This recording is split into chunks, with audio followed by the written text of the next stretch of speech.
அனைவருக்கும் வணக்கம். நம்ம டெய்லியும் banking and SSC point of வியூல 5 கொஸ்டின்ஸ் கரண்ட் அஃபேர்ஸ்ல பார்க்குறோம். இன்னைக்கு என்ன கொஸ்டின்ஸ் இருக்கு அப்படிங்கிறத பார்ப்போம். First question, United Nations Human Rights Council was established in 2006 அப்படின்னு சொல்லி கொடுத்துருக்காங்க. America recently withdrew from United Nations Human Rights Council அப்படின்னு சொல்லியிருக்காங்க. சரியா? ஸோ யுஎன்ஹெச்ஆர்சி அப்படிங்கிறது 2006 தான் வந்திருக்கும். அது கரெக்ட் தான். ஸோ அமெரிக்கா ரீசெண்டாக பார்த்தோம்னா WHO, WTO, பாரிஸ் அக்ரிமெண்ட், இப்போ ரீசெண்டாக பார்த்தீங்க அப்படின்னா யுஎன்ஹெச்ஆர்சி, இது எல்லாத்துலேயுமே வந்து வெளியே வந்திருக்காங்க. ஓகேங்களா? எக்ஸிட் ஆயிருக்காங்க. ஸோ ரெண்டுமே கரெக்டான ஸ்டேட்மெண்ட் தான். போத் கரெக்ட் அப்படிங்கிறதா நமக்கு கரெக்ட் ஆன்சர். சரியா? அடுத்தது, Bharat cancer genome atlas is an India specific cancer genome database launched by அப்படின்னு சொல்லி கேட்டிருக்காங்க. ஸோ இந்த பாரத் கேன்சர் ஜீனோம் அட்லஸ் அப்படிங்கிறது இந்தியாவோட இந்த ஜீனோம் சீக்வன்சிங்கை பேஸ் பண்ணி இருக்கக்கூடிய ஒரு மேப்டு டேட்டா பேஸ் தான். சரிங்களா? ஸோ இந்த டேட்டா பேஸ் யார் வச்சிருக்காங்க அப்படின்னு பார்த்தோன்னா IIT கான்பூர். ஓகேங்களா? Launched by IIT Kanpur. அடுத்தது, consider the following statements.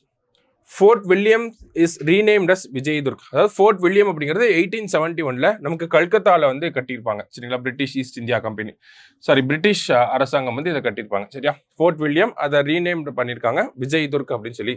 Kitchener house inside Fort William is renamed as Manekshaw house.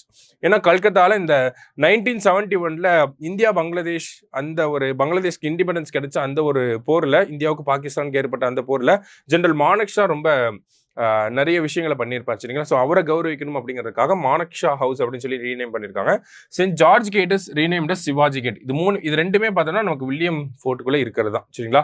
So மூணுமே கரெக்டான ஸ்டேட்மெண்ட் தான். ஆல் ஆர் கரெக்ட் அப்படிங்கிறது தான் நமக்கு கரெக்ட் ஆன்சர். சரிங்களா? அடுத்தது,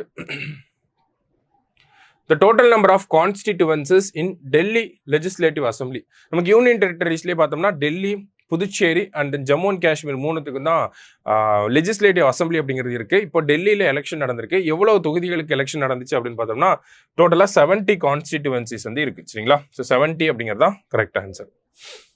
லாஸ்டா, which country is the largest buyer of Indian made mobile phones in 2023-24? Actually Indian made or Indian assembled நாலுமே யாரு ஆன்சர் அப்படின்னு பார்த்தோம்னா யுனைடெட் ஸ்டேட்ஸ் ஆஃப் அமெரிக்கா அப்படிங்கிறதா கரெக்ட் ஆன்சர். சரியா? ஸோ இன்னைக்கு 5 கொஸ்டின்ஸ் பார்த்துருக்கோம். தேங்க்யூ.